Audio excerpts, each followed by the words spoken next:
like King James.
Like King James.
Sounds like it is straight from the motherfucking cassette. I hate when you get to a point in your career where people feel like they got you figured out and there's no more surprises. I like people to press play on my stuff and still be surprised.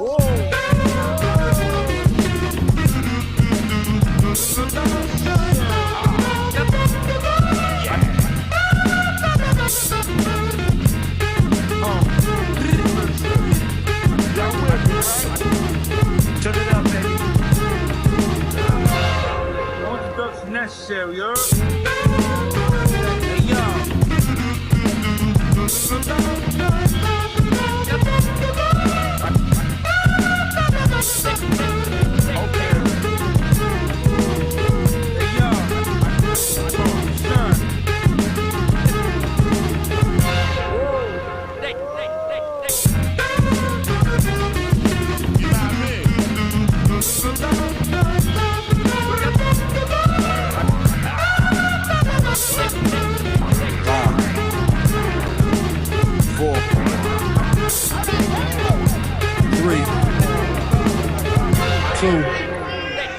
One.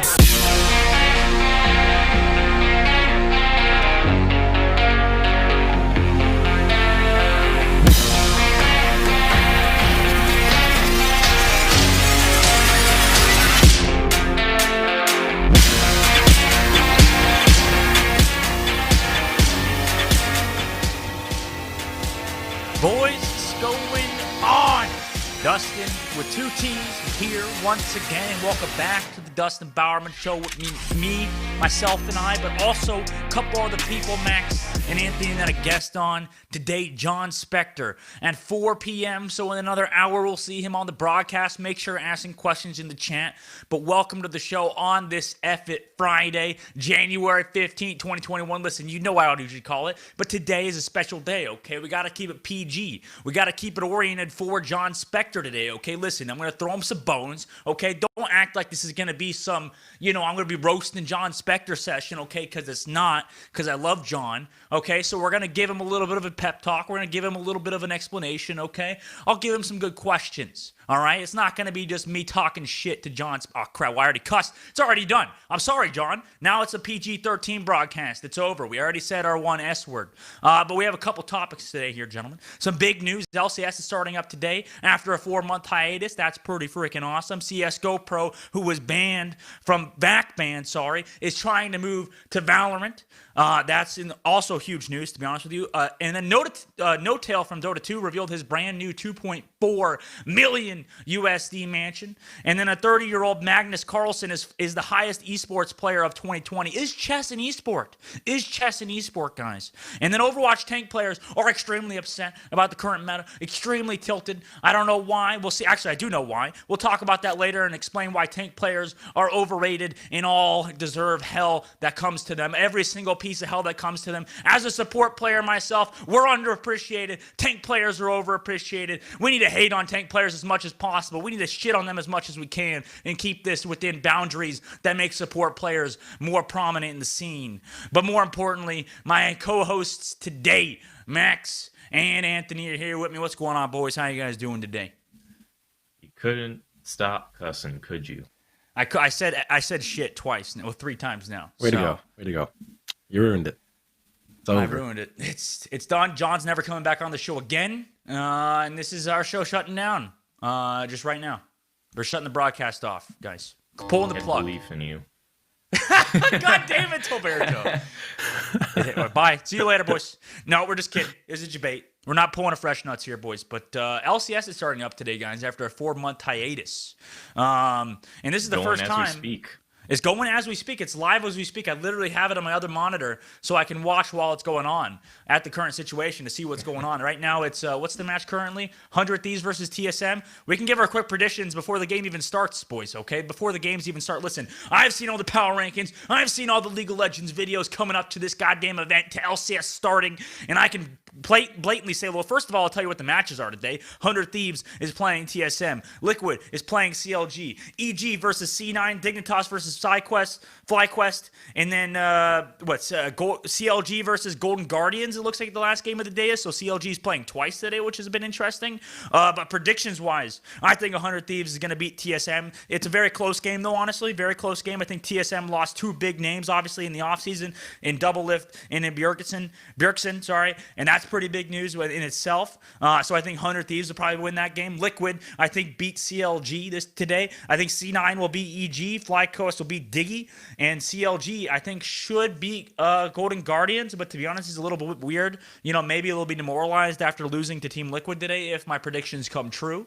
But overall, pretty important games. I mean, this is the first LCS split without double since 2013 when they were both in the league together. But since 2013, that's what, 8 years of their reign, 8 years of their reign in League of Legends, and they got a little bit older on the older side of LCS as well. And LCS obviously has an older age group anyways than something like Overwatch League 2.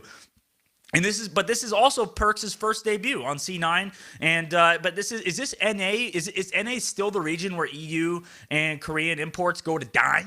Is Perks going to be washed up? Is he going to be absolutely washed up here, or is it just more or less he's going to play good this year because LCS NA is so much easier? And then at the same time, when he goes to Worlds, they're just going to get absolutely mopped the floor with like usual, pretty much. I mean, that's more than likely the case, right? Yeah, it's just not LCS easy is for where we get to pick who goes to Worlds and go 0-6 again. Yeah, every year. Without a shadow of doubt in our minds, NA will always go to Worlds to absolutely get shit on. But what's interesting to me here, guys, which makes this a more esports-related moment, is the fact that the other day we were talking about the pandemic, and with Team Liquid kind of still participating in their facilities, I thought it was kind of interesting the fact that they're going through to their facility still to practice for these games. I mean, the fact that apparently Team Liquid and Evil Geniuses are still practicing in their facility instead of playing from their apartments like most other teams, when literally less than a week ago, CLG had their entire staff and players with a huge outbreak of of COVID to everybody in the practice facility, and they were like harsh. They were like pretty freaking hard on their players and staff with the strict guidelines and stuff like that. Team Liquid and Evil Geniuses are still running their facility. Are they stupid? Are they fucking stupid? What are they doing?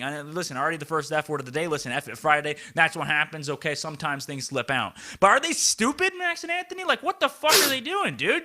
Shut down the facility. Play from your apartment. It's a video game. Do they not have like a bubble thing going on? No. No bubble. So they don't have like a mansion thing that you had where everyone lives together and the coach is there and everything like that?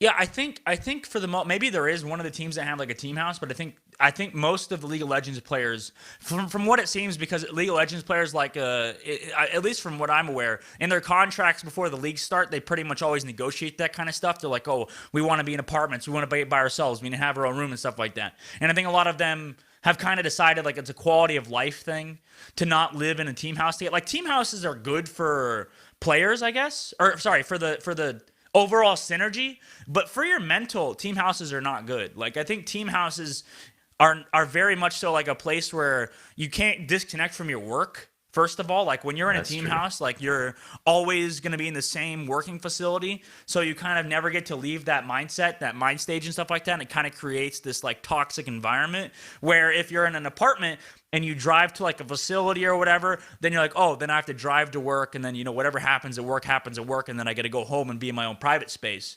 But like when you're in your own team house and stuff like that, like I said, I was literally in the fucking Atlanta Rain mansion, and a woman, like literally somebody walked in on me in my fucking room when I was half naked, bro. Like, come on, man. What is this work environment?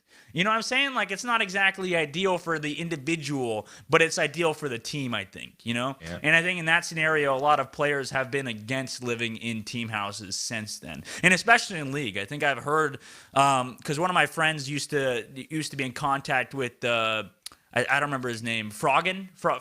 Is it Froggen? Froggen? It's Froggen. Froggen, the EU LCS player, or EU LEC player.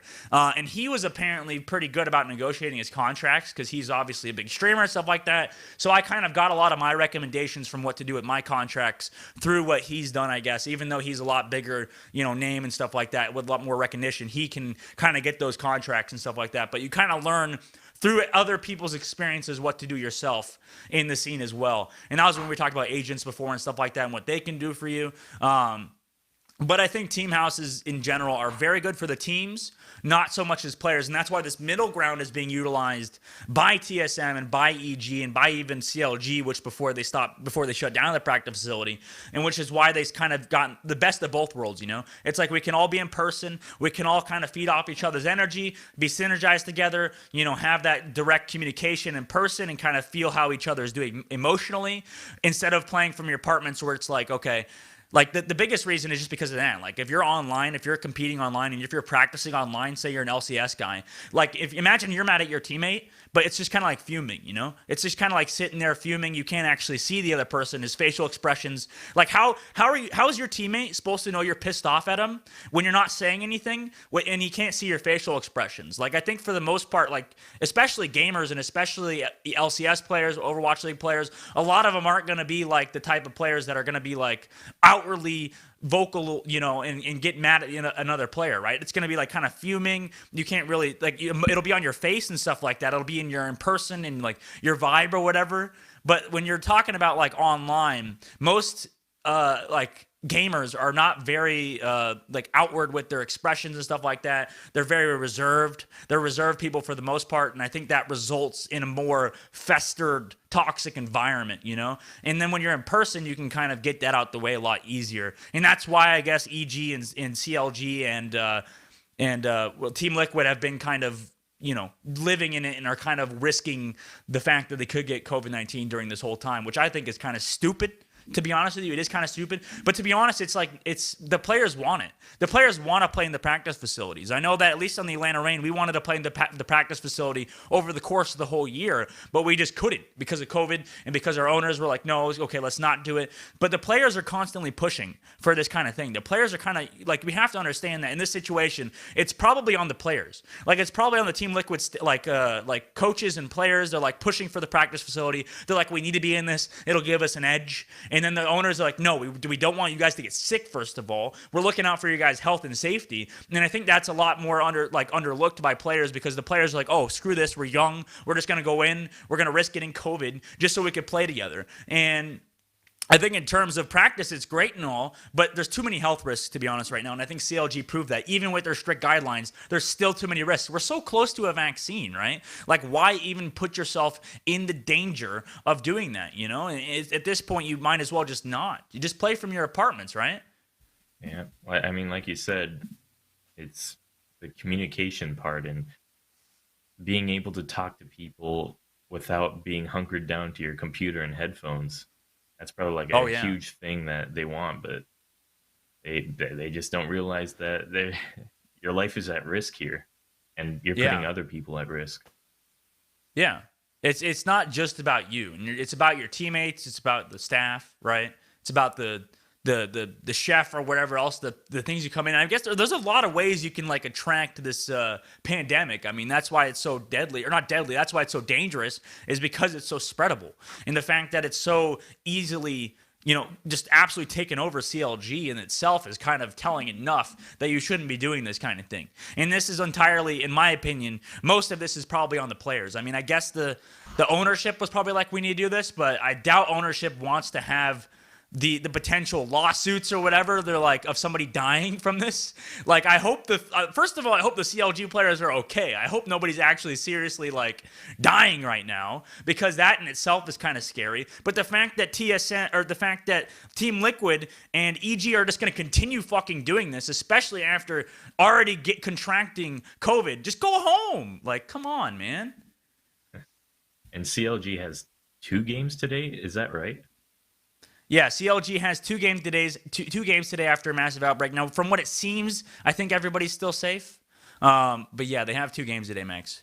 Oh, and after getting beaten by COVID, they're gonna get beaten twice, huh? Yeah, maybe. I mean, potentially. Like, I think the thing is that people expect Golden Guardians, but yeah, I think Golden Guardians are rated so far from pretty much everybody undisputedly the worst team in LCS. It's like literally the worst team. People have them as ranked number 10. So they played Team Liquid earlier, which is like a top 3, top 4 team. And then they should, like, because CLG is maybe middle of the pack or a little bit worse. Whereas Team Liquid will probably beat CLG. And then they'll play Golden Guardians. So it's kind of weird. It's going to be like a mental, battle. It's like, can you play twice, first of all? And then can you also play a top team and then a bottom team and beat the bottom team still, right? Yeah, we'll see if they're mentally tough enough to do that. Yeah, I don't like playing 2 games in one day. I don't know whose bright idea in LCS was to make a team play 2 times in one day, but whatever, I guess. Like, I like, why? All I'm saying is, I think TSM's going to beat 100 Thieves. Whoa. You think TSM's going to be 100 Thieves? Oh yeah. It's a close game. It's not like this is like a heavily not debated topic, because TSM versus 100 Thieves. TSM is like has just lost Bjergsen and just lost Doublelift, which is 2 big losses. And both teams are mixed rosters too. So I mean, they're kind of having similar things going for them, right? Is Doublelift really that big though? No, he was kind of holding them back. Yeah, he was kind of holding them back last year. They did make it to they did win a finals though. They did win the was it the summer split, I think? They won the last split, I think 4 months ago. Like I said, like 4 months ago, they did win that with Doublelift, right? So, it's not like he's that big of a liability. But I think at the same time, 100 Thieves should win. So fuck you, Anthony. Let's move on, okay? Just so I don't want Anthony to have time to give me a rebuttal. All right. A CSGO pro who is VAC banned is trying to potentially go pro in VALORANT, and it's a interesting scenario, because we've talked about people being banned in Counter-Strike and stuff like that before. People of age, 18 plus, being banned in Counter-Strike that are going to other games and stuff like that. But this kid was literally 13 when he got VAC banned. And apparently, according to him in the lawsuit, in the court case, he said that it wasn't even him. Apparently, he shared his account with another friend who then eventually got him banned by downloading hacks on his account. So he was saying not only it wasn't him, but also the kid, he was 13, bro. He was 13. And Valve has literally come back and said, screw you. No, we're not letting you come back. We're absolutely pounding you down. You absolutely do not have a choice. You can go to hell because of the fact that either A, pretty much what happened is Valve has put the ruling with the iron fist, and they pretty much denied to lift the ban, and the legal proceedings do continue, but Valve basically said that unbanning you would cause more damages and more harm than good, because Valve has always kind of had this ruling with match fixers, with cheaters. They're like, once you get banned, you're gone. You're out of here. There's no coming back, which is interesting because I dare say the coaching bug, the amount of people that abuse that, the fact that they're getting at most like 2-year ban is kind of crazy. Because you think that this is considered cheating. Why would the coaches who you abuse the system not get banned for longer, like these people who have been vac banned, like these people who have been match fixing? It's a little bit of a peculiar, interesting situation because of the fact that Yampy was literally 13. That's his name, Elias Yampy Okkonen. I don't know how to pronounce it. I mean, listen, I'm not Finnish. If Masa was here, it's like Elias Okkonen. I don't even know. I need to give it my best Finnish accent. I can't. No, the Finnish people have weird accents. They have weird accents. Can you do a Finnish accent? Can you even, like, my teammate was a Finnish person. Moss was a Finnish person, okay? And his accent was really weird, okay? Not to be like, anti-Finnish, but he was like, his name was, Moss's name was Perke Kintinen or something like that. Like, I don't know, I'm pronouncing it super poorly. But Finnish people have weird names, man. But Yampy, I think, is a little bit depressing for him because he was 13 years old and got banned. And the Finnish people as a whole have weird culture. They do. They have weird culture. That as a whole, they're like a very self-deprecating, like really, I don't know if they're, I want to say in their depressive state. But I would always get comments from Masa. He's like, I hate this dude. I hate my life. Just like super like interesting person because of the fact that he was always ragging on either himself or his culture or something like that, and I'd just be like, all right, man, just whatever, dude. It's just kind of how he is. LH Cloudy's the same way. Alu's the same way. I think most people in the world can say that Finnish people are some of the most, like, different human beings on the entire planet in terms of, like, their general social system, you know? And it's like people will say the same about Denmark. Like, people will say Danish people are very weird and very off-kilter. I think they'd put the same thing on Finnish people except in, like, a different direction. And I think that has to do with the fact, Masa explained it to me, is like Finnish people have to pretty much live inside all day. There's like 1 month when you can go outside, and then the rest of the year is literally all snow. You can't leave the house. There's no warm. You can only play hockey throughout the entire year. Like, that's the only thing you can do besides play video games all day. And like, that's the reason they're also so pale and they're so white. They're like even whiter. Like, I'm pretty white, I dare say. Like, I'm pretty freaking pale. Finnish people are even more pale than me. They look sickly in terms of how pale they are. So it's like interesting the fact that they just literally, at least Moss explained it to me, can't leave their house for like a majority of the damn year. And that's why they get so self-deprecating and so interesting, I guess. And that's why you get games like My Summer Car, where it's literally just like an alcoholic simulator.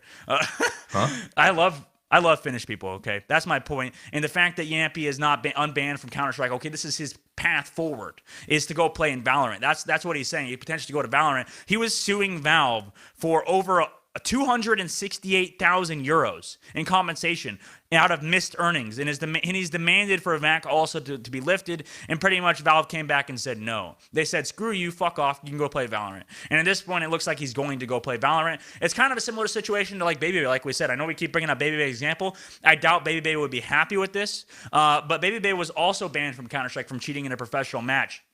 Now, he wasn't 13, mind you. He wasn't 13, but permanently banned from Counter-Strike. He then went over to Overwatch to play Overwatch professionally and was totally fine, and now is playing Valorant professionally, totally fine. So it seems like Riot's kind of giving like a safe haven almost to these delinquents, to these people that have been rejected from CSGO and other scenes, and are like, hey, you can come play for us. You know, it doesn't matter if you're VAC ban, match fix, whatever you want. Listen, everything's totally fine. Now, it's still to be determined what actually happens, because the Mountain Dew League players from Counter-Strike that have moved over, and Shanks and a couple other names that were talked about, could potentially have repercussions in terms of lawsuits or whatever coming their way, because there's still being journalism done on their match fixing potentially in the Mountain Dew League and Counter-Strike. And now those same pros that played in Counter-Strike are trying to play professional in Valorant, and they're trying to get away with the match fixing, and they thought it was brushed under the rug, but in fact it wasn't. And now people are determining, they're like, can these people play professionally on our team after they just literally match fix another game? Is that allowed? And it's kind of like Riot so far is sanctioning this. They're allowing this to happen, but at the same time, it could turn up poorly for Riot, because they're like, oh, you have a bunch of match fixers, you have a bunch of freaking ex-cheaters playing your game. It's like, that's a little bit concerning in itself, right? Yeah, I mean, I think it's concerning. He was only 13. He's probably grown up by now. He's still a teenager even, but still. Yeah, he's 19. I don't understand how he thinks he's going to get anything out of the lawsuit. How much was it for? 268,000 euros. So that's like $350,000 or something like that USD. So maybe a little bit less, more. Was this guy like actually a pro player playing in tournaments? Yeah, he got signed by ENCE recently. That's what happened in 2020. He got signed by ENCE, and they were trying to rebuttal pretty much what's going on, because he's a good player. Like him, and like the actual player, like himself, is very good. So and that's why at 13 was he playing though? No. At 13 he was just probably messing around, right? So like he was just probably just goofing around. So I mean, like, I think he should be able to play if they were to like give particularly tough checks. I was like, make sure he's not cheating. It's like, yeah. Like, I mean, okay, this might sound extreme, Anthony. Okay, this might sound extreme. I get this. But it's like, okay, imagine somebody murdered their mother at 13 years old. Okay. Are they going to be in life in prison? Or will you let them out when they're 18? At what age? 13. Say they literally, in cold blood, just stabbed their mom in the back 28 times. That's a lot of times. It's a lot of times. She died at the 28th one, not the 27th. I guess hypothetically they go to jail. Yeah, for life? I guess you got me there. Okay, so that's what I mean. So he cheated. Okay, in Counter-Strike, this is pretty much the same situation. Okay, severity, yes, I think severity, murdering somebody and cheating in Counter-Strike, basically the same thing. I think from this perspective, but I think overall, that's probably Valve's look at it. They're like, okay, it doesn't matter how old you are, you literally cheated, so just get the hell out of our system. Out of our ecosystem is basically what Valve has said in the past, and for match fixing and stuff like that. And yeah, I don't know. I hope he gets unbanned, but at this point he's just going to Valorant. He's probably committed to leaving, and that's why people have seen that as well in the path of Counter-Strike as well. When you see somebody like Steel, when you see some of these players that have been banned from match fixing, and literally Valve will say, "Nope, get the heck out of here. We're never reverting it, no matter how much community pressure is happening." It's kind of like Nintendo. It's like Nintendo saying, no matter how much community pressure is happening on trying to make our competitive scene alive, we're gonna keep killing it. And it's kind of like the same with Counter-Strike, where like no matter how much community pressure is, like free Brax, free Steel, free the whole iPower crew, they'll never get unbanned after years of people asking for it. They're never caving under the pressure. And that's why I'm glad this guy's realizing. I'm glad Yampy's realizing this at 19 years old. He's still young. He's still got a future ahead of him. He might be in the future of Valorant players, because he's so young and he has a lot of talent and promise anyways. So he might be the future of Valorant. And I'm hoping he is, because of the fact that he's smart enough to rotate out of Counter-Strike at 19 years old and try to play another game professionally. I hope he does choose the path that said. The whole thing relies on the fact that he has to choose that he wants to go pro in Valorant. He's already said this is potentially happening. It's not a thing just yet. But I still think Finnish pros as a whole are a weird group of people, to be honest with you. And Europeans as a whole, listen, this is going to be an NA versus EU debate. Okay, if we want to have this debate eventually, I'm glad. But at the same time, Dota 2 players are better in Europe. And that is kind of pretty obvious with the fact that Notail has literally just revealed his brand new $2.4 million USD mansion to BBC, British Broadcasting Company, not the other thing you were thinking about. He was revealing his brand new mansion to BBC and has gone through. He didn't really show the whole thing off. He just kind of talked with them, seemed all high and mighty. But Notail is literally the highest earning esports player in the entire world, off of TI, off of all the majors he's won. And to be honest with you, I love Notail. I think Notail is one of the more interesting people in the Dota 2 scene. They call him Daddy. That's literally his nickname that everybody calls him. And now listen, I'm not one to deny against it. Listen, I'll call Notail Daddy if that's his nickname. You know what I'm saying? If that's his whole shtick. The flower, you know, every people don't really have negative things to say about Notail except the fact that he's just a BMing asshole in that regard. He's kind of like, he's like a better version of me, basically. Because of the fact that in Dota 2, you have voice lines and you have all that kind of stuff, but a lot more. You can have more memes almost. Like in Overwatch, we have voice lines, but they're not really memey. And then in Dota, he can abuse these global voice lines that are just literally talking like the casters, like just absolutely like memey voices. And he's like pretty much using his BM as after he would get a kill after they win a team fight, he would just spam like yo or like some sort of meme voice chat line basically in the global like text so that the enemy team could hear it. And basically there became a meta in TI where Notail would spam these voice lines so much and get so annoying that before the game would even start, the enemy team would immediately mute all of OG's players because they would all do it. And they would all just spam the voice lines. And people were like, okay, no, we're fed up with this. We don't want to listen to this professional player spam our ears out after they win team fights and BM us basically. And that's kind of how he's made his name. I mean, this guy basically won 2 TIs when the odds were stacked against him. He absolutely like went against all odds possible and just one TI, which is in itself pretty crazy. But he won 2 TIs, which has never been done before, securing OG and Notail probably as some of the greatest players and greatest team of all time. And with that money, with the TI money, with the major money, he bought a whole new house, a brand new mansion where he's having his teammates practice from, where it's entirely gaming oriented. And he just totally built this whole thing in Sweden, where he's just living and chilling with his boys. You know, it's awesome. I'm glad to see. I guess this brought up the debate, though. I thought in my mind, I was like, okay, how can I relate this to other esports, to Overwatch, to other, games that people care about? And I was like, okay, what's the differences? What's the challenges of playing professional Dota than from playing professional Counter-Strike or Overwatch, for example? And I thought the biggest thing is the fact that in Dota, they have one massive tournament a year. They have the majors, which matter, and they can add up to where you go to like seeding for the end of the year, basically. But at the same time, TI is massive. $40 million prize pool or something like that total in the whole damn thing in previous years. Like, that's so much money for one tournament. Anthony or Max, would you guys rather play in multiple mini tournaments throughout a year, basically, that equivalent or like have the equivalent of like a solid prize pool, or would you rather play in one massive tournament where everything's on the line, and if you fuck up, you're done, and you don't get as much money as you would if you won the whole thing, or if you won in the mini tournaments, leading up to the big old tournament? One of them's got way more hype than the other, but if I were to be personally playing, I'd want more chances at winning. I'd rather play it safe, but God, it would be so cool to play on TI Grand Finals. Yeah, TI might be one of the best events just in terms of overall like fun. It's got so much hype. I love watching it every year, even though I don't play Dota anymore.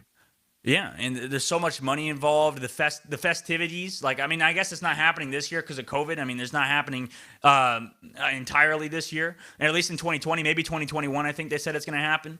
But I think as well, the TI events as a whole are unlike anything else. And now listen, Overwatch LAN events, Counter-Strike LAN events, all these other esports LAN events are all fun. They're all entertaining. They each have their biggest tournament for sure. But there's nothing really compared to TI in the esports world. I think it's the biggest tournament, the most prize pool. Obviously, Notail is proving that with how much money he's earned just from TI and the majors alone. TI is probably the biggest impact in terms of esports that we have as a whole. Like TI kind of brings headlines to like TV and stuff like that. They're like, oh, $40 million prize pool for gaming event or whatever, and you'd see that on like Fox News or some shit, right?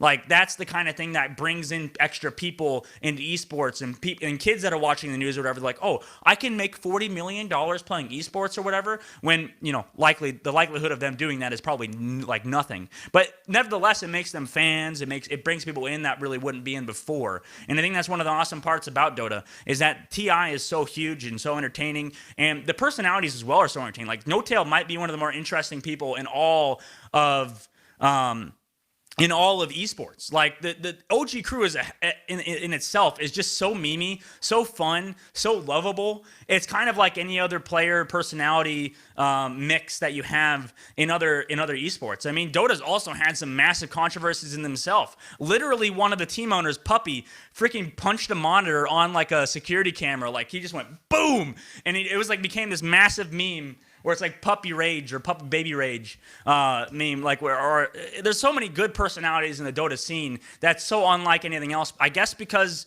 Dota attracts kind of some of Dota attracts some of the most intelligent people, and at the same time some of the most mechanically gifted people, and that's what makes it so exciting and so interesting compared to something like League of Legends, where League of Legends I think people are more reformed, people are more, you know, less interesting, to be honest with you. I mean, you have Double Lift, you have some of these people, and League of Legends is such a big game, but at the same time, like, I think Dota brings in another level of people because of the fact that, you know, they're like, oh, why isn't Dota as big as League of Legends? You know, it kind of brings in this interesting dynamic that develops these personalities in such an interesting way. But imagine getting a mansion just based off of playing esports alone. Now, this is totally an anomaly. Like, let's be real. If you're playing esports right now, if you're a pro player, there's no way you're going to be able to afford a mansion anytime soon like Notail is. This is literally the peak of the peak, guys. This is how much money Notail's won. He's the cream of the crop, but if there was even more cream on top of that crop, you know what I'm saying? Like, Notail is that big of a guy in terms of prize pools earned and given to it. Like, it's not, and that's not just salary. That's just not prize pool alone. Like, he's also earned salary to also add on to that as well. I mean, the guy has really just made a living out of becoming this G that has just won against, despite all odds, basically, multiple years in a row. I would like to go visit it. You know, this is my formal request to Notail. Can I come to the gamer mansion, please? Can you invite me? I would like that. Speaking about, yeah, come on, man. Why you got to roast me like that, Daniel? This is unbelievable. Yeah, I don't know how I'm not a millionaire. Unbelievable. How could I not be a millionaire recording on YouTube?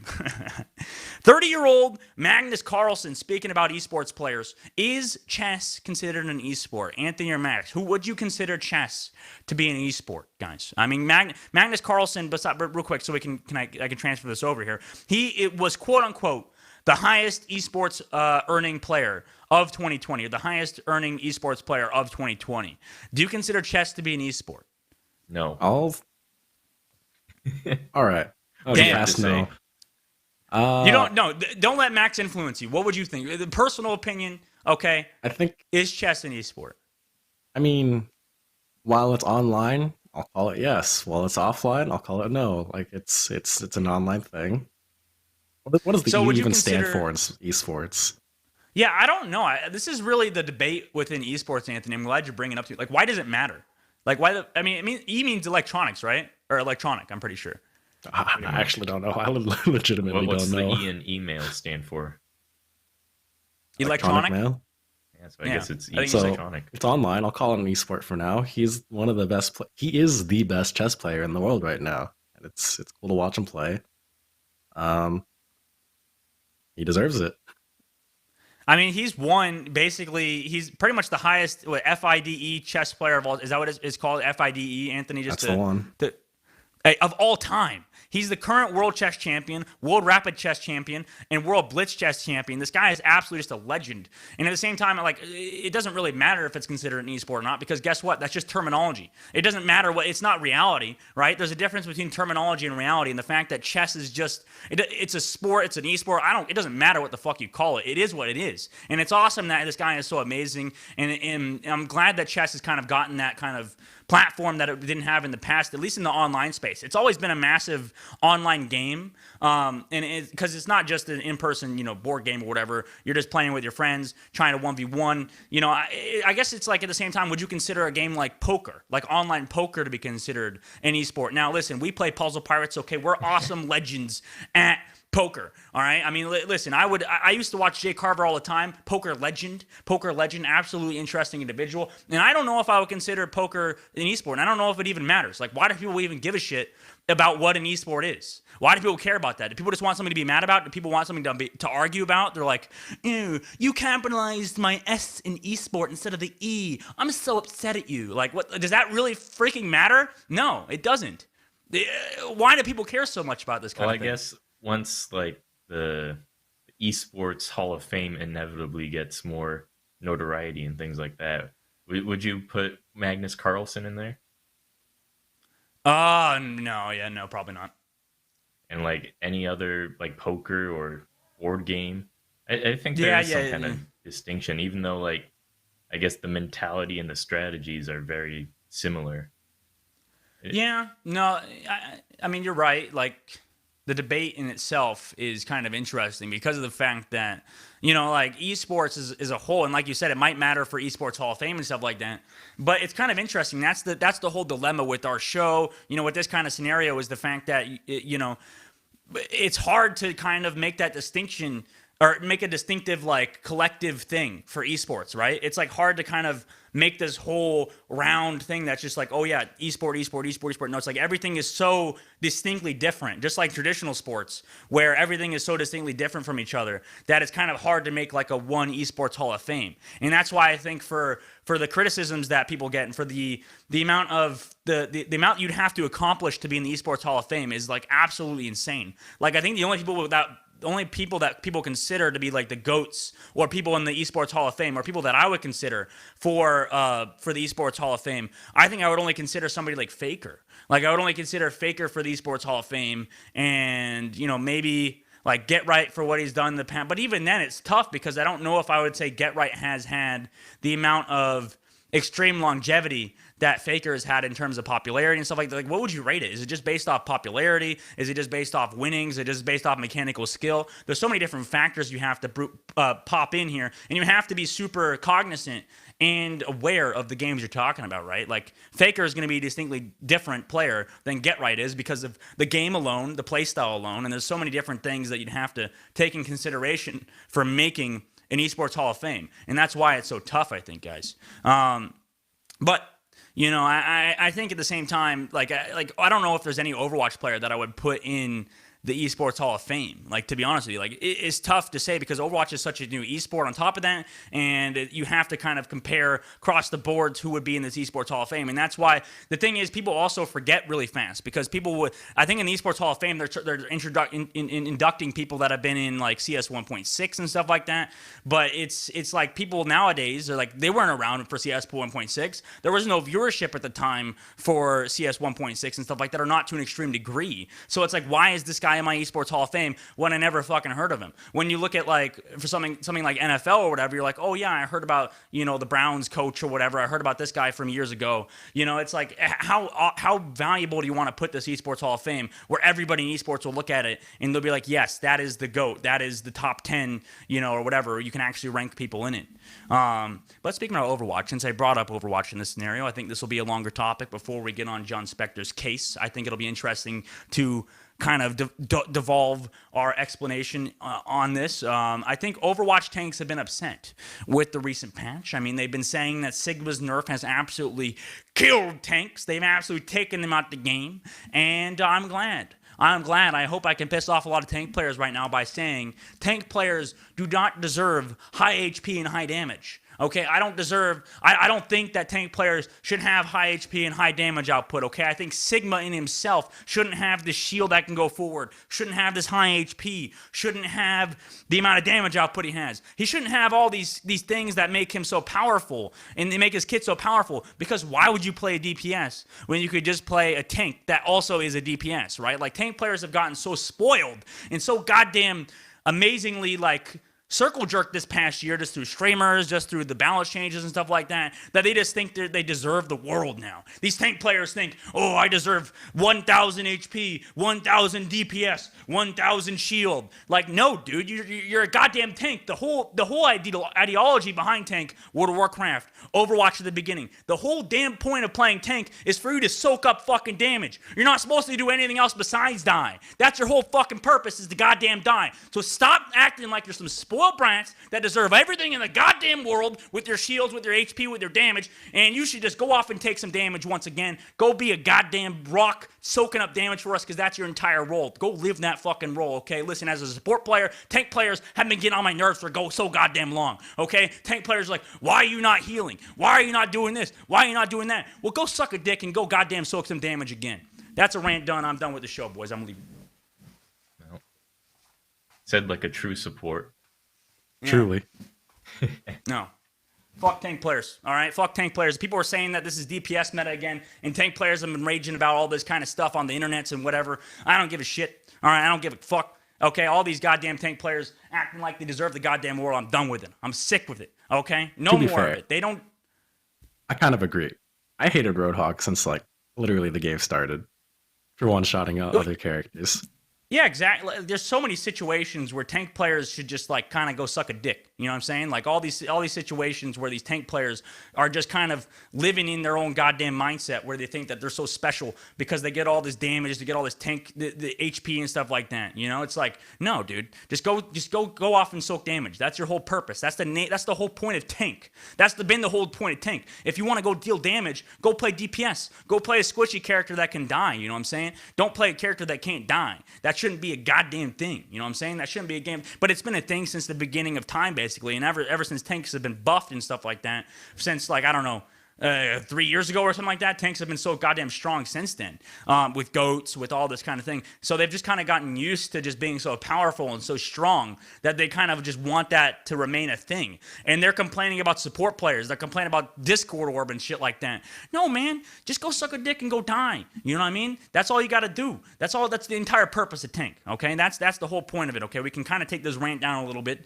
to another level, to take it down a little bit, all right? You know, I understand that this is going to be upsetting to a lot of tank players. They're not going to want to hear this, but that's just kind of the scenario it is. I think DPS and support players can both agree with me in every goddamn game that tanks should not be meta. That tanks should not really be a DPS in themselves, right? It shouldn't be a DPS thing. And people are saying that tanks are pretty much unplayable besides Wrecking Ball, right? In Overwatch, besides Wrecking Ball, because Wrecking Ball has so much mobility, so high HP, so decent damage, you know what I'm saying? But at the same time, like, okay, if you want to nerf Discord Orb, then nerf tanks. Don't give them so much damage. Don't give them so much mobility. Make them a slower thing. Lower their HP or whatever. If Wrecking Ball wants to be this guy that flings around the map like a better Doomfist, then just lower his HP or something like that. Make him more killable. Because of the fact that he's not as killable, he can go around grabbing HP and stuff like that. They just think that they're inevitably so unkillable that they should just remain that way. You know what I'm saying? Just no, probably not. Like, just balance the whole game in a way that DPS players are the forefront, like in the beginning of Overwatch, when Overwatch was some of the most fun I've ever had. I think DPS players as a whole should probably be that high, rather over tank players having such DPS, like so much DPS and stuff like that. You know what I'm saying? So now, do you think that Overwatch is at a balanced point now? Is it at a balance point? Probably not. No, probably not. I think right now it's been a little bit of a debate. You know, if Overwatch is at a balance point, I don't know if it ever will be. I think Overwatch is one of those games that's kind of in a better spot when the game is perpetually unbalanced. You know what I mean? Where like there's constant changes up and down. Like DPS gets buffed or whatever, or Hanzo gets buffed like he was, you know, and then or like supports get nerfed. It's kind of like this. Overwatch works best when it's in a constant state of change, I guess.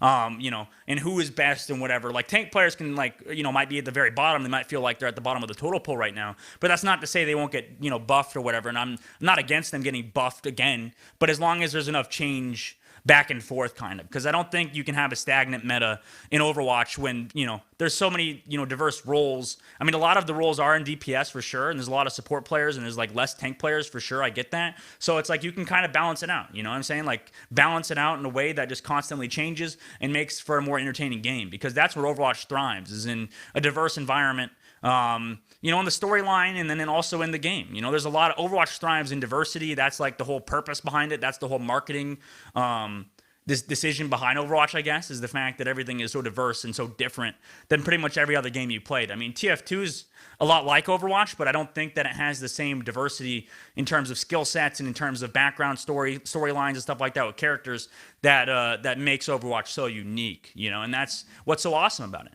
And it's also why it's so awesome that I can complain about tank players all day 24/7. You know what I'm saying? That's why we can hate on these guys freely, because we're in a situation where I can. You know what I'm saying? I'm in a situation where I can shit on tank players as much as I goddamn like. You know what I'm saying? I'm tired of fucking Harblue and goddamn Super being in my goddamn rank games, being such tools, playing tanks, thinking they're all great and cool and stuff like that. They're not. They're trash cans. You know what I'm saying? They're absolute piles of trash, these tank players. And that's my opinion, all right? Yeah, I don't know. What do you guys think? You guys think that tank players should continue to be, you know, thriving on top? You think they should continue to be, you know, so circle jerked? No. Or no? You think? No. They've had like years of like their moment. So now, I still don't think Sigma's shield should have been made more clunky. I feel like his damage should have been, you know. Something else. No, Anthony, don't say that. Don't say it reduces damage. Okay, keep his clunky shield. He shouldn't even been meta in the first place, all right? He shouldn't have been goddamn meta in the goddamn first place. Because people were saying that, you know, at the very beginning, they're like, oh, this character has no place in the meta, where in fact he actually did. He was actually so strong, and then just absolutely dominated the meta for so long. I mean, people were complaining back in season like 4 of Overwatch that, you know, something like D.Va was overpowered or so strong, and now Sigma comes in is even stronger than D.Va ever was, and then, you know, D.Va's kind of swept under the rug almost this entire time because Sigma was so goddamn strong. So it's almost like there's been a lurk, you know, a power creep, if you dare say, of tank players kind of just perpetually going up. And that's just off tank players, I guess. You know, like main tank players a little bit different. But like even with Wrecking Ball now, like Wrecking Ball is annoying in his own right?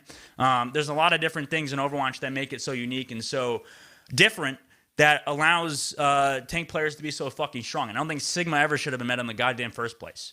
It really shouldn't have been met in the goddamn first place. I guess, and now like shield-based team fights are going to be less crucial, maybe even. So it'll be like more fast-paced.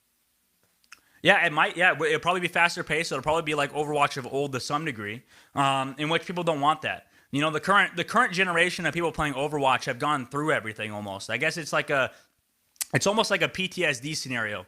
They've kind of just gone over the course of Overwatch's career. They've toughed it out. They played a bunch of the different metas. You know, they played roles where at times the roles weren't as strong as they once were, or they were pretty weak or whatever. And now they're here in Tanker Watch 2021, and now they're like, oh shit, everything's going downhill. Tanker Watch is ending. What am I gonna do with my goddamn life?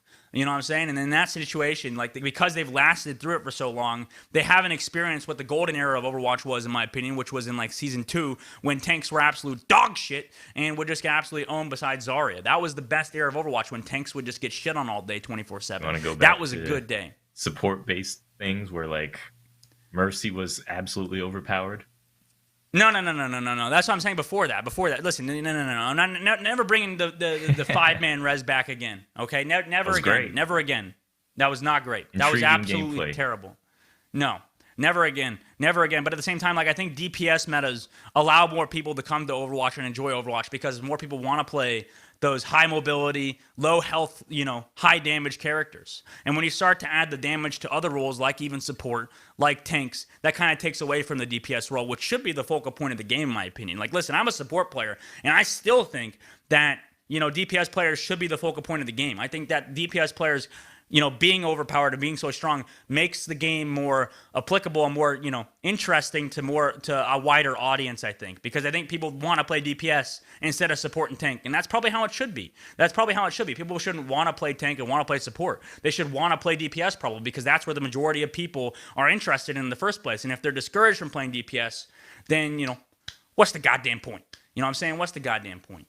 Shouldn't try to be diverse to a degree where it ruins, you know, people's perspective. You know what I'm saying? At this point, people's perspectives are ruined. Tank players' perspectives are ruined. And they're a huge group of babies, basically. Just a giant group of babies. And we hate tank players. You know what I'm saying? And also the DPS queues have also been insanely high too. So not only are you queuing for a DPS game for a long time, but then you're also going into games where you might get shit on by tank players and stuff like that. And listen, it's because there's a reason that DPS queue times are so long too. Is because of the fact that, you know, everybody wants to play DPS. Everybody wants to go play the role that gets the most carry potential, has the most frags, has the most highlights and stuff like that. People want to play that role. And when you nerf that role, almost it kind of takes away that aspect, which is kind of crazy and kind of fun.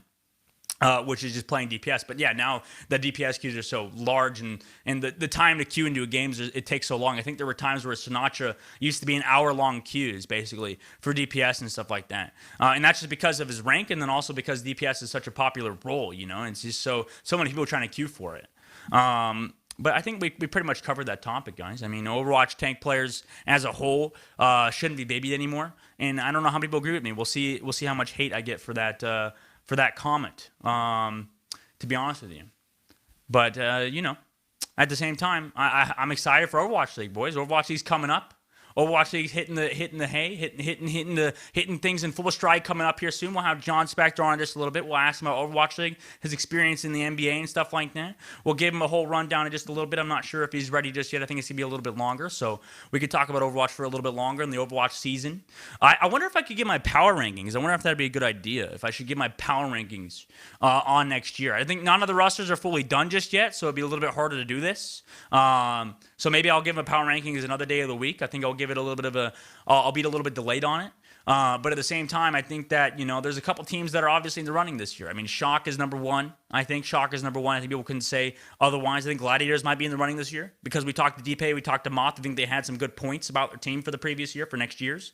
And I think overall, you know, there's a couple other teams that are in the mix. Okay, I'm not going to lie, like Shanghai Dragons, there's a couple other teams that are in the mix, but at the same time, obviously you could tell a team like LA Valiant is not in the mix this year, okay? Listen, they're probably not in the mix for the next years. I wish they were. I think we got a lot of hate last time we talked about the difference between Gladiators and Valiant. That was kind of interesting. I didn't expect so much outward passion for the Valiant crew and the Gladiators crew. I think there's a lot of passion behind the LA Gladiators and the LA Valiant. I'm not going to deny it. There's a lot of people excited about both teams. When I said Gladiators might be the better team than Valiant over the course of their entire career, people were very upset. People were very tilted. And listen, I totally get that. I understand. But actually, we did the fact checks, okay? We did the fact checks with Daniel. He said that both teams were pretty much equivalent. They were pretty much equivalent in their actual performance and their actual achievements over the past few years in the Overwatch League, which I thought was interesting. It's interesting that the battle for LA may be dead, but at the same time, you know, it's kind of been this equivalent battlegrounds of mediocrity throughout their entire career. And I think that's fine. You know, that you can live on whatever, you know, ground you want for your team. I totally get that. I totally understand. I think the Valiant and the Gladiators are both great teams. Both had great coaching and stuff like that, great staff and ownership. But I think we've already talked about Immortals Gaming Club and stuff like that. And we've already talked about those kind of things. And I think Overwatch League this year has some most interesting storylines, though, because of the fact that all the players in Overwatch League are so, top tier for the most part, because of the fact that, you know, everything's kind of, people are getting ran out of the league, people are getting changed in, new players are coming in, younger players coming in like Pelican, you know, some players that are just turning 18, and there's always that kind of thing every year in Overwatch League that's exciting every year as well, is the fact there's a bunch of new players coming in every year, there's a bunch of new talent coming in every year. It's not like it's the same people recycled like in other leagues and stuff like that. It's a constant change. There's people added to the league, there's people removed from the league, because people are always getting better and better, and, you know, it's time for the, you know, the wash to come out and the new and fresh to come in. And that's been the interesting part of Overwatch, is there's a lot of new fresh faces that we're excited to see in this next year. And there's a lot of people improving, and we're excited to see, because like Ons in the previous year, Ons was absolutely insane. Rookie of the year, new guy, came into the league, he retired obviously this year, but at the same time he had such a crazy performance last year that's like we can have players at that level, potentially for future rookies and stuff like that. I'm excited to see who comes in this year and absolutely outperforms expectations. And Overwatch players have always been improving, you know? Overwatch players are always changing. Overwatch as a game is always changing and improving. And we'll talk to Jon Spector right here in just a little bit. If we can get him in the channel, we can give him a little bit of intro. But yeah, we'll wait for Jon Spector to come in, guys. Maybe a little bit longer. We'll give him a little bit of delay. You know, I'm excited for Overwatch League this year. But all right, guys. Our guest today is a man who runs the show in Overwatch, a man who's the vice president of Overwatch Esports, and a man who I highly respect and I'm excited to talk to. We've been trying to set this up for weeks now, and we're excited to finally have him here. Jon Spector, let's go, Jon! Let's go, Jon! Yeah, let's go. Jon! How you doing, Jon? Hey, Dustin, how are you? Good. How are you doing, man? Hey, let's hold on 1 sec on audio. Oh, yeah. I Nice think AirPods, my by the way. mic's on, but cannot hear you guys in here. Oh, no. Oh, wait, is it still? Okay, wait a minute. It's probably because of the AirPods he hands in, boys. It's probably, we might have rushed this a little bit to get him in a little bit fast. I'm sorry, John. But I think at the same time, I'm happy for John's AirPods here. We can critique his AirPods. I mean, that would be something I'd be glad to see, is more AirPods being utilized in Get your Apple out of here. What do you mean, dude? I don't even have an Apple phone. Yeah, you don't even have an iPhone. I don't even have an iPhone. I have a Google Pixel. Man, we just wasted the whole intro. Poor John, dude. Oh no. Poor John. He didn't even hear my intro. He didn't hear it. It's okay. I didn't write it fully down anyway. It was a little bit more off kilter than most of the times. But I'm excited to have him on. I think we'll talk to him about a couple of things. We'll get some more questions for him as time goes on. I think Overwatch League as a whole this year, people are excited for this upcoming April. It's kind of like a little bit more delayed than COD League, because COD League is starting up starting up this month rather. And then April is when Overwatch League is starting up, because of the fact that people are kind of dealing with these import issues, dealing with the fact there's East versus West, whereas you have in Call of Duty League, everybody's kind of based in NA, so there's less to figure out, I suppose, and that's why Overwatch League is kind of taking so much time to kind of prepare for the upcoming season. And people were excited for this announcement for a while here, and people were expecting something to come out a little bit sooner. But I think April is probably a good time for Overwatch League, for them to kind of figure out the whole situation of what's going on, to figure out what to do for that low latency server and stuff like that. I mean, I'm sure that's taking some time. We potentially have John back on the line. Can you hear us this time? John, are you here? Yeah, sir. Sorry about that. Here we go. Oh, nice. We got it ready. We got it good to go. How are you doing? We can run this back all again. Did you miss the intro? Did you miss the intro? Well, I couldn't hear you, but I saw you stand up and give me a round of applause, and I assumed you said some nice things, and that works from my perspective. Yeah, no, I was absolutely just ragging on you. No, I'm just kidding. It was a fun intro. I'm sad you can't hear it. That was the part that I caught. Yeah, okay, I'm glad you caught that, though. But I'm glad you're here with us, John. Thanks for taking the time to come on the show. We just had a few questions for you, I guess, today. I mean, I'm glad we kind of made it work out eventually, as my close is not working. But I was wondering this year for you, John. This is a little bit different than previous years, okay? Because of the fact that you just became the VP last year, right? You became the VP for the 2020 season. How was it feeling for Nate and Answer? Because you guys aren't at the same role, right? But it was a little bit different. Like, you're the face of Overwatch League now. How was it for you, kind of filling in his role and coming in and taking over Overwatch League and Overwatch Esports as a whole? Has it been a challenge?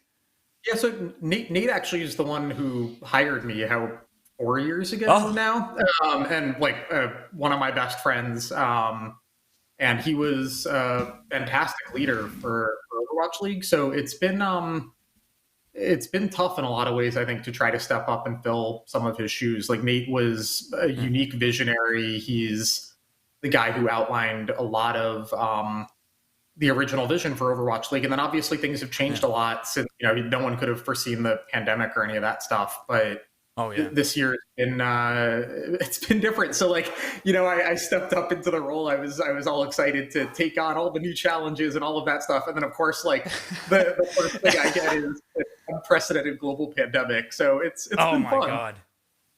It's been fun.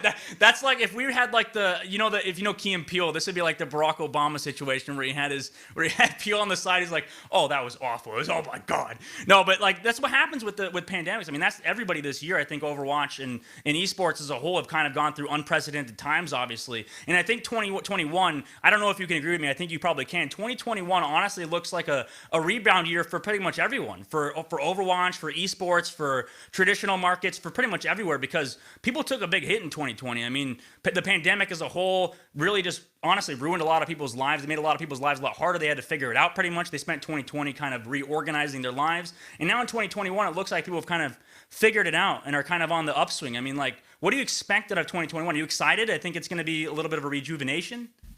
Yeah, I mean, I think for 2020, right, we pride ourselves on making a lot of plans, and we had literally since the day we started Overwatch League, we called it Project 2020, and it was how do you make all of those homestand events work and global travel and and we planned it for years. And then Yeah. You sort of watch, like, in the span of a couple of weeks, like all of that hard work sort of goes up in the air, and you need to reboot the entire plan from scratch basically for last year. And I'm like really, really proud of what our team did to pull all of that off. Like we were only dark for 2 weeks and then managed to bring the show back with the online production and remote crew and remote cast and remote players and all of that. And so, like, all things considered, I'm really proud of last year. But we you know this, right? Like, we played some teams had played 8 games at that point, some had played 0. And then, like,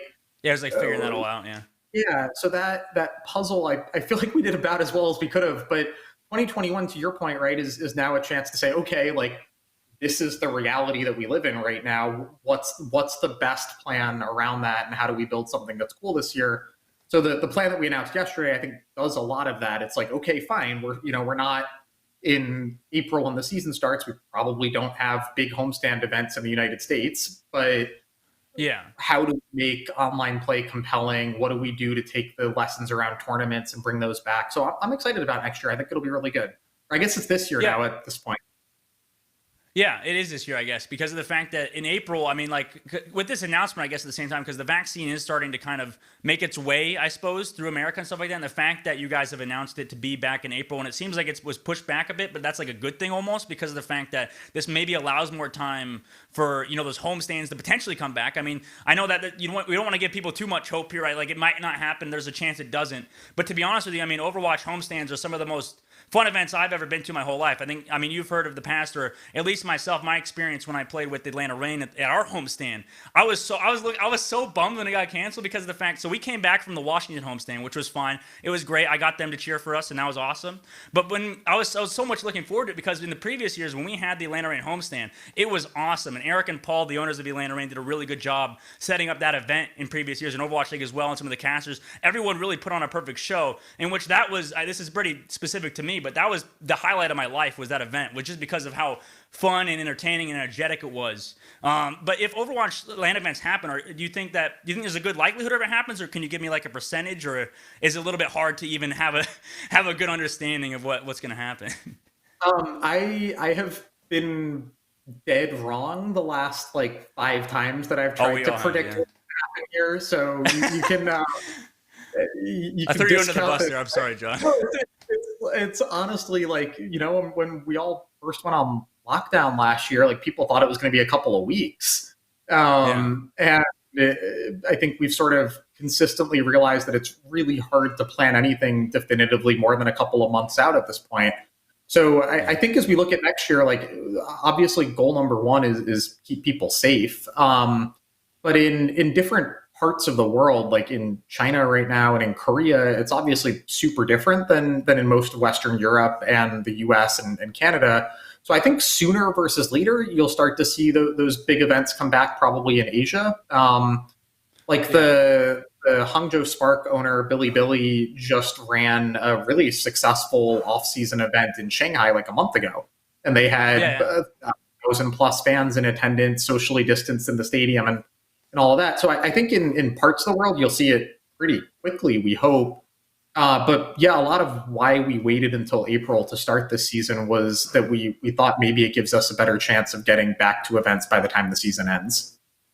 Yeah, and I think the previous year, at least, with Overwatch League last year in 2020, I think it's pretty good because you guys didn't have a single, at least in the players, there was no COVID.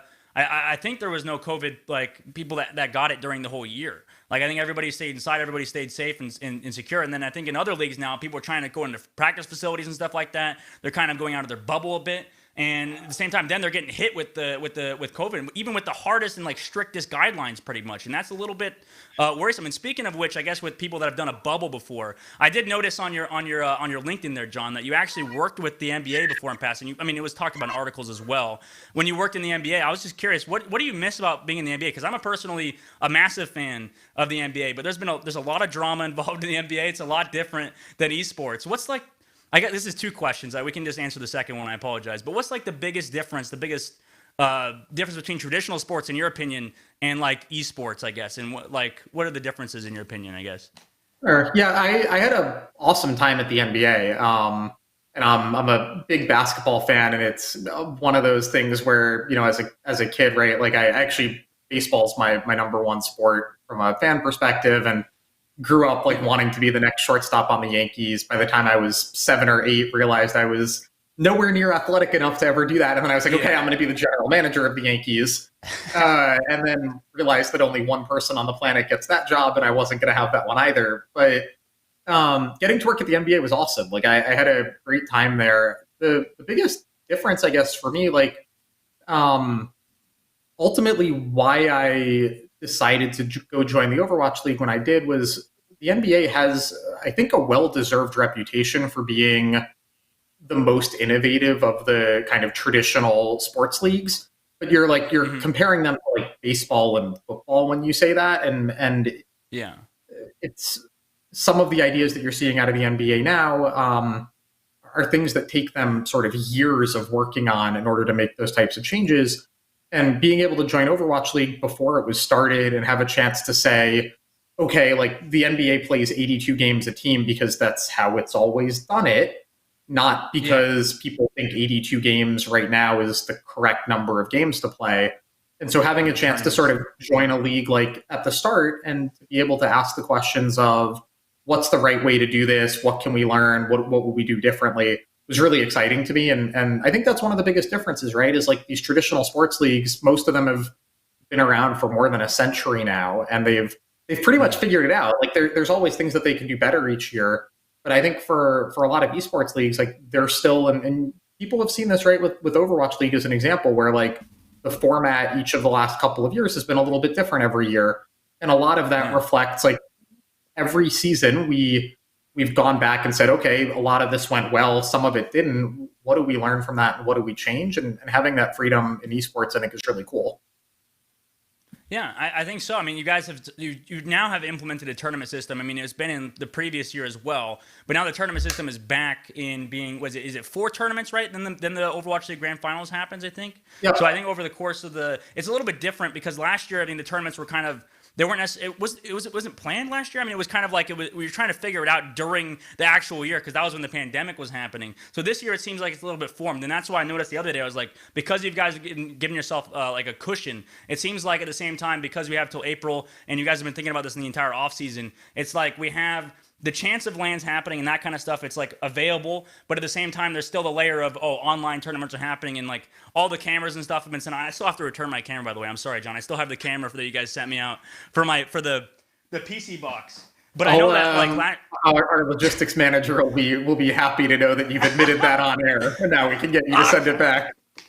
I'm sorry. I'll send it back. Unless we need it for something else. But I think like overall it was kind of innovative because of the fact that we had, at least when we set up at the PC to kind of explain it to people, we would set the computer. We had the little PC box that we plug into the computer. It was like in the outlet in the back, and then that would be hooking up to a webcam that would be on our computer and stuff like that, and then that would allow this interesting setup. Are you guys going to use, I guess, because we have those webcam setups? I know you used it in the Overwatch League finals, and then also leading up to it, and you used it in the announcement video as well. Or do you hope to see more of those like virtual reality sets to come back? I think they're pretty cool, honestly.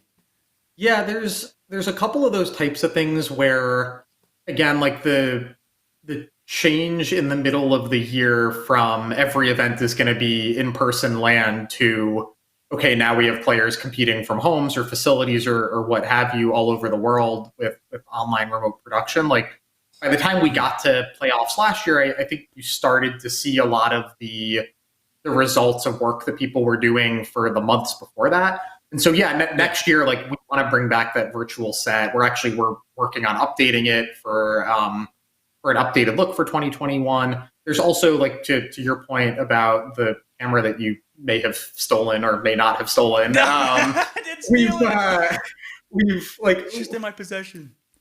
We really want to bring players back into the show in a bigger way. Like the player personality and things like that is such an important part of what makes Overwatch and Overwatch League fun. And you could see that when you go to a live event, right? Because these guys you're up on stage and you have a chance to meet the players after, but you don't have that opportunity nearly as much online. And like the reason why after all those years we finally re-enabled match chat last year was like, hey, these are easy things that we can do to start bringing player personality back into the show. So I think for next year, like we're actually experimenting with some new looks and things like that for the broadcast. But like, I want to show the players as much as possible during the show next year. And someone makes a big play, like I want to cut back to the replay and actually show the player instead of just Tracer or Genji or whomever. Yeah, well, and speaking about those players and what they're playing and stuff like that and their roles, well, this is a little bit off tangent. This is a little bit of a hard curve, I guess, John. But I wanted to ask, what's your like favorite role to play in Overwatch? Because of the fact that I was going to ask that because of all the changes to tanks and stuff like that. I've seen a lot of tank players being all upset on Twitter and stuff like that. So I just wanted to get your opinion. I don't know if you saw my rant on tank players before we started the broadcast, but what's your role and what's your opinion on tank players, I suppose? If you're a tank player, I'm sorry. In the silver meta, it does not really matter what tank I play. Like, I'm actually going to be okay. Like, the stuff that you guys complain about is so just not relevant when you're bad at Overwatch like I am. Like, I can play any tank I want right now if I want to play tank, and it's like it's okay because you don't have the coordination from the Brig or the Echo or the Zen. Like, people complain about Zen's Discord orb. I'm like, yeah, people don't play Zen in most of my matches, and when they do, like the odds that Discord's on me are pretty low. So I mostly am playing damage heroes recently, trying to play Pharah a little bit more, but I'm not good at Overwatch, so I don't have the same problems that you guys do. So you're saying, I mean, not to put words in your mouth, John, but you're not good at Overwatch and you play tank. So you're saying that tank players in turn are also not good at Overwatch. I just want to get that on record real quick. That's some impressive sleight of hand there. Listen, I just hate tank players now. I think this is pretty obvious. But, you know, speaking of which, I think some of my best teammates in previous years have been tank players and stuff like that. And I know you guys have always pushed for personalities and stuff like that, like you said, with the match chat and stuff like that with Jake in the past. I think he was the one that, by the way, got match chat removed in Season 1. I think it was because of Jake in the match chat. Like, they can get pretty interesting. I mean, some of the things you see in match chat in the previous year made for some of the, honestly, biggest moments in Overwatch League. I mean, for the past year, it was pretty fun to see, you know, some people talking trash in chat and stuff like that, because you can't yell at the crowd. Obviously, you can't yell at the enemy team, or you the only way you can get into it is through match chat, and that's pretty exciting to see for the next year that's back, because to be honest with you, match chat is is one of the more fun ways to interact with the enemy team. And then, so I guess, what's your opinion on in this past year in the Overwatch League finals and stuff like that? What do you think about, like, during matches where players will immediately, you know, when they trash talk or whatever, when they're losing games and stuff like that, and then they immediately go on either about like how the enemy team's performing or whatever, they talk in the chat and stuff like that? I mean, I guess to make this a roundabout way, like, what do you think are ways you can prohibit players from making mistakes like last year with Lastro and stuff like that? What do you think that this year is going to be a little bit different for match chat, I guess? Yeah, I mean, any time you sort of make a change and start doing something a little bit differently, like there's an adjustment period, I think, and people, for however long they've been playing, right, we're like used to, they can say whatever they want in match chat and it doesn't get shown live on broadcast. I think we warned people 17 to 20 times about, hey, like, match chat's a thing now, you can see it, but clearly not everyone realized that right away. But so you know, sometimes, like, you mess up a little bit and then you get funny viral moments out of it and everything's okay. So I think for that type of stuff, right, like, you can't help but smile about it. It is what it is. It's funny, like, and leaning into that is, I think, the best response. Oh, yeah, for sure. And I mean, we're going to have Max come in here to ask you a question, John. He's one of our co-hosts on the show. So Max, we got a viewer question, right, for John? K70. Will there be a command center next season similar to what we had in Season 2 All Access Pass? So for next year, from a viewership perspective, most of what we've been working on with YouTube has been things like stream quality and the viewer rewards program and a couple of those types of things. Command Center is not something that we've been looking to do for next year yet. There's definitely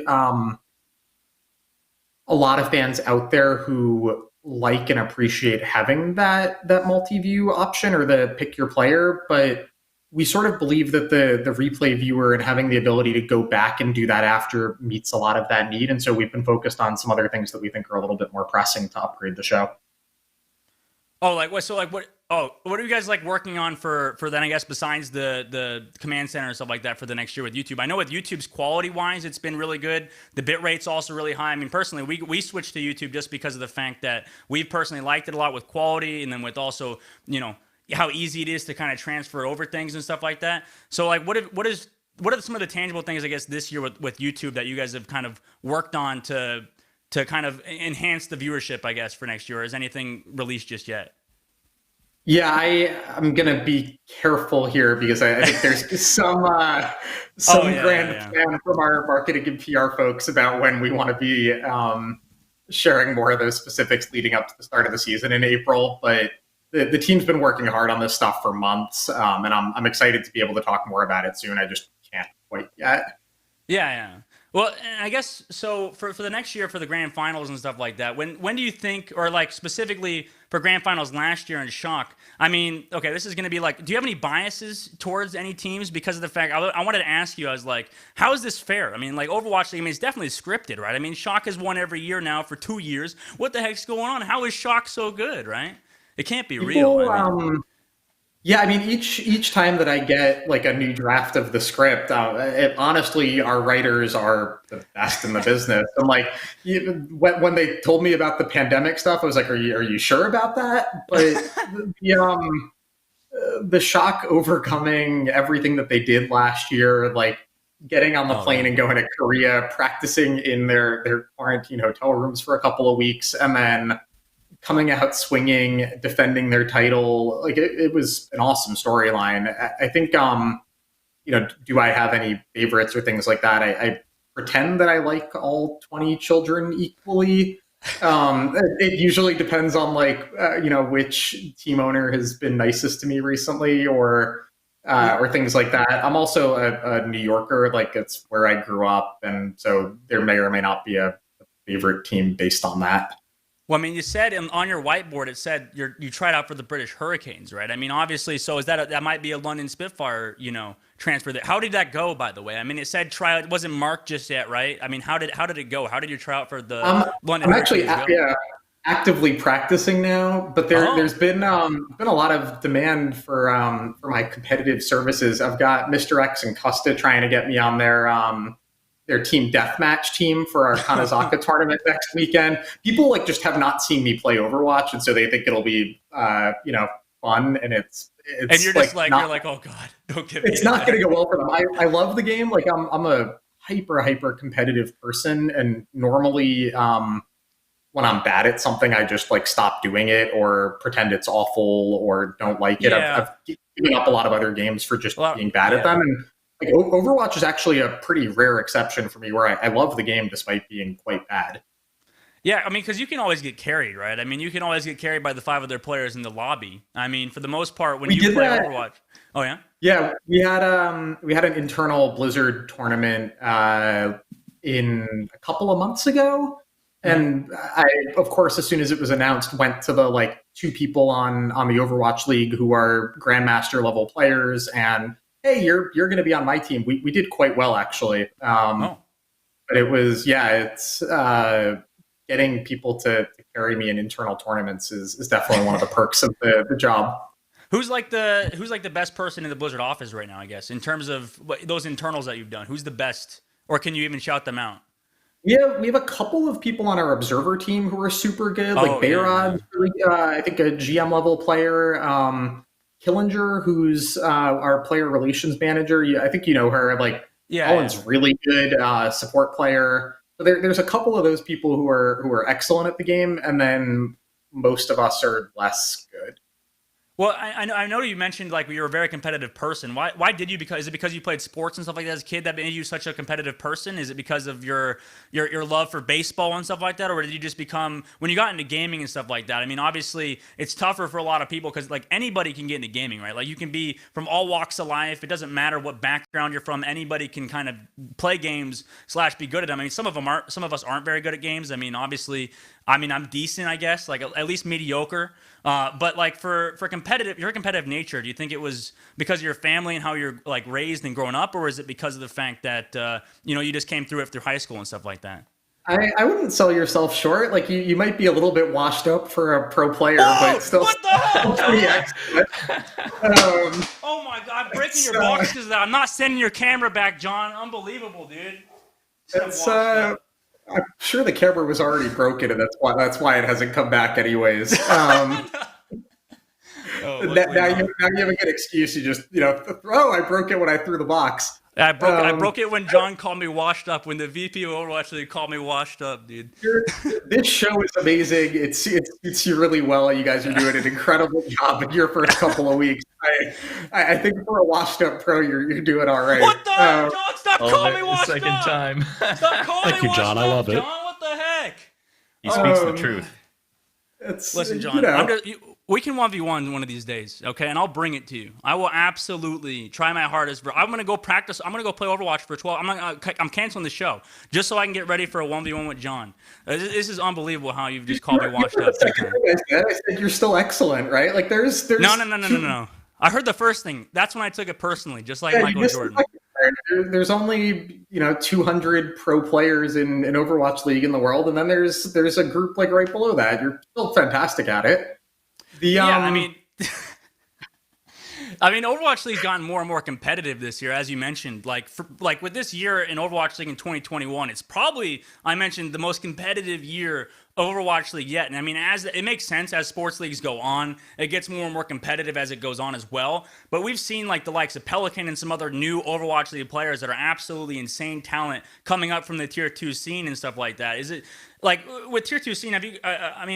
I guess this is not to talk about tier 2 too much, but are you excited for this year of Overwatch League for the new players, rather like the new 18 plus players? Are you like, I guess, pushing more of those narratives? I suppose like with Shock. I mean, they've signed Nero and they've signed a couple other players. They didn't sign any new 18 plus players or whatever, like players that just became 18 for Overwatch League. I mean, with this year, do you think that Overwatch League is probably the most competitive it's ever been, like out of all 4 years, basically? I expect so. There are a number of teams that look really good. I was just asking some of our analysts earlier today kind of what their early season power rankings were, because we're starting to work on the kind of detailed schedule for next year now, and that was the consensus does really seem to be that in both of the regions there's a number of potential powerhouses, which is really cool to see. Like I think even just the quality of play each year seems to have improved, and I think you're going to see that again in 2021. Like you mentioned some of the rookies.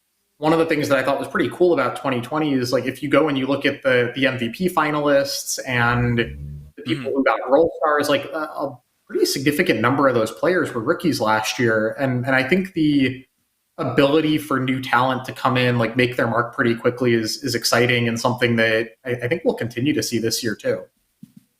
Yeah, well, the reason I bring that up, and the reason I wanted to bring up your Hurricanes performance, by the way, and your Hurricanes tryout, was because of the whiteboard. Whose idea, first of all, was it? Was it yours? Was that just your whiteboard in the back? Your quick little leaks for everybody else in the crowd? Whose idea was it to put the whiteboard behind you in that announcement? I had the idea actually myself initially, which proves that every once in 100 years I can be funny myself.